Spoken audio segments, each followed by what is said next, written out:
le está pagando a uno de los abogados más prestigiosos en justicia internacional y no le sirvió de nada.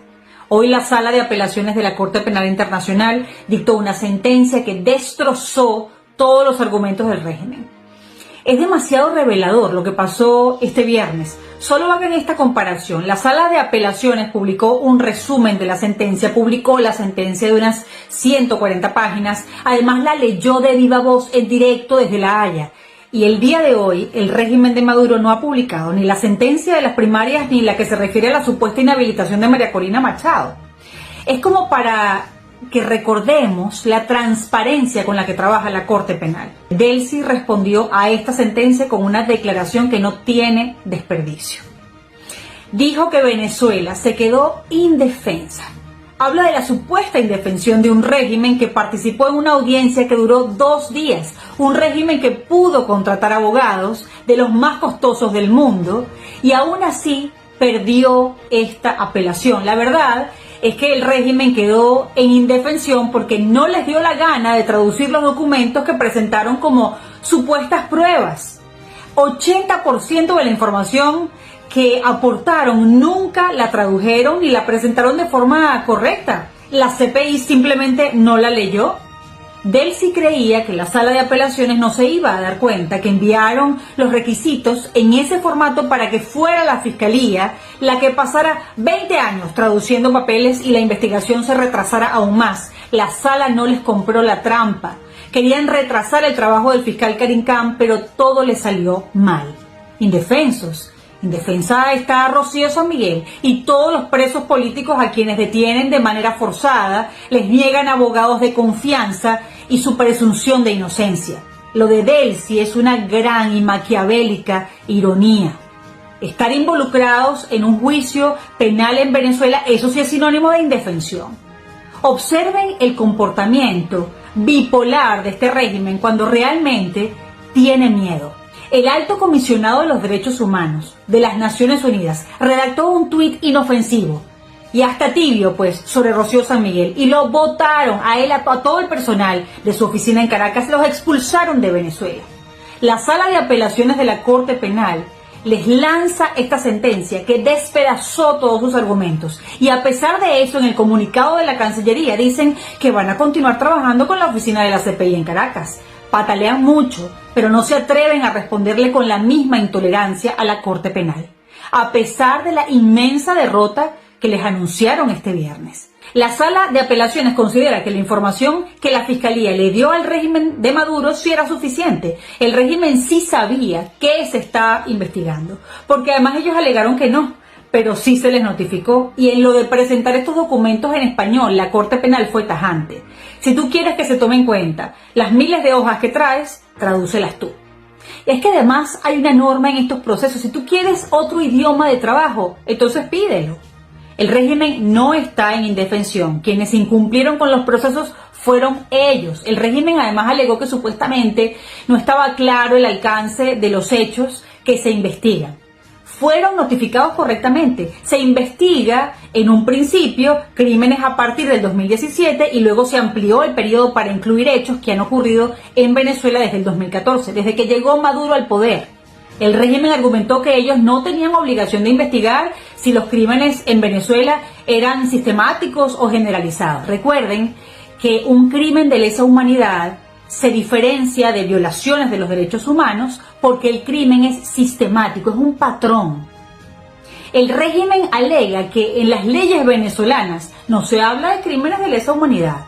Ay, entonces por eso yo no sé de qué me están hablando. Si en tu ley, esa que acomodaste para tapar tus atrocidades, solo hablas de delitos comunes, para eso eres parte del Estatuto de Roma que sí los tipifica e igual debes considerar el elemento sistemático o generalizado. Tienes la obligación de investigar y no lo hiciste. Un ejemplo, en Venezuela la tortura no es un crimen de lesa humanidad, sino un delito común. Esa es la defensa de Maduro. No tengo que investigar el patrón porque no lo exige mi ley, pero la Corte sí te lo exige. Si hay, por ejemplo, 8.000 personas quienes dicen que fueron torturados en la DGCIM, el Helicoide, ahora el Rodeo, tú tienes que investigarlo como el patrón de denuncias que es, porque son 8.000 denuncias, no una. Y la persecución, por ejemplo, ni siquiera existe como delito en las leyes de Maduro. Y la Corte dijo que igual tú tenías que analizarlo desde el punto de vista de la discriminación, porque tortura, desaparición forzada. ¿El origen cuál es? La persecución. ¿Por qué la desapareciste a ella en específico y no a otras?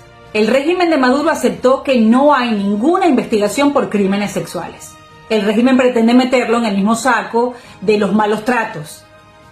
Pero no es lo mismo. En el caso de crímenes sexuales, son daños y huellas psicológicas distintas. Es un crimen de una naturaleza diferente y la sala concluye que es cierto que en Venezuela no se están investigando crímenes de violencia sexual, ni siquiera disimularon porque no hay ni una condena. El régimen desprecia ese crimen que se comete contra detenidos. Entonces no solo se les tortura, se les desaparece, sino que algunos los estarían violando bajo tu custodia y tú lo minimizas. Recuerden que si el régimen estuviera cumpliendo con los parámetros de complementariedad positiva, así se llama, la Corte Penal Internacional pues no tendría que investigar esta barbarie que ha ocurrido en Venezuela. Pero como el régimen o no puede o no quiere investigar, la Corte Penal tiene que encargarse. El régimen alega que los señalaron de no investigar con elementos irrelevantes. Y la sala les dijo, ustedes están tergiversando esa decisión. Esa conclusión está perfectamente apegada a los parámetros del Estatuto de Roma. El régimen dijo que los criterios que estaban usando para evaluar su retraso en las investigaciones no eran claros. Y la sala les respondió que la inactividad es la ausencia de avance. La inactividad en procesos de investigación de crímenes no está justificada. No juzgas a responsables y no tienes voluntad para hacerlo además. ¿Por qué esta es una victoria descomunal para las víctimas? Porque después de tantos años, sus reclamos están siendo escuchados por un juez imparcial. ¿Y saben qué? No queremos un juez que esté a favor de las víctimas. Queremos un juez imparcial. Porque cuando la verdad te acompaña, la justicia brilla por sí misma. Ni el régimen ni las víctimas se enfrentan a jueces politizados en la CPI. Han cumplido fielmente con su independencia. En Venezuela siempre sabes qué dirá cualquier decisión del régimen. Aquí en la CPI solo puedes enterarte cuando el juez la hace pública. Aquí no hay palancas, no hay verdugos tampoco. De nada le valió al régimen de Maduro pagarle millones al abogado que es un super rockstar de la justicia internacional, a Ben Emerson, un abogado británico. De nada les valió todo lo que gastaron en contratarlo, porque hay cosas que son indefendibles y eso no lo puede cambiar ni el mejor bufete del mundo. ¿La justicia solo será justicia cuando estén tras las rejas? No necesariamente. La justicia aparece cada vez que el régimen pierde. No nos regalan una guerra, sino muchas batallas. Hoy Maduro perdió. La justicia se construye cuando te escuchan como víctima, cuando se hace memoria, cuando el régimen apela y aún así logras sentencias como las de hoy. Las víctimas lo van a superar de forma arrolladora.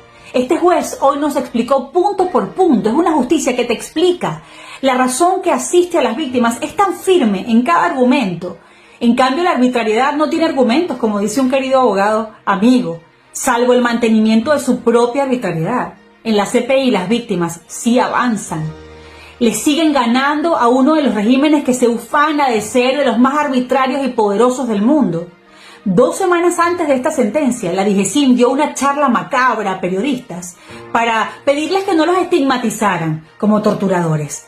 ¿Por qué lo hacen? Porque saben que el próximo paso es una acusación y una orden de captura con nombre y apellido.